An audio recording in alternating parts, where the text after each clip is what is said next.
আমি দাদি একদম মাখন না হবো। ফোন থেকে নাও, আসবে। আমি অনেক কষ্ট করে রাখছিলাম গাড়িটা। এই যে সাবান দাদি না কি হবে?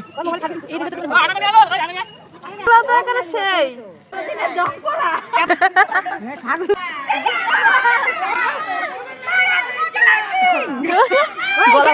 এইখানে দাঁড়াও।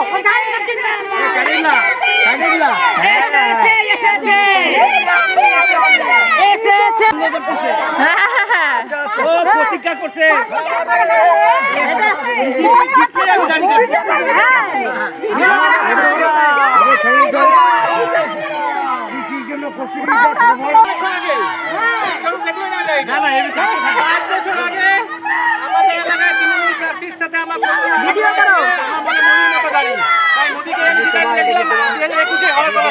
কিন্তু কোনোভাবে সেটা সব হইতে পারে নাই। এই বছর আমি বলছি যেদিন বিজেপি জিতবে সেদিনই আমি মমতাকে এটা ওর পিণ্ড হিসেবে দিয়ে দেবো। এই যে দিয়ে দিচ্ছি।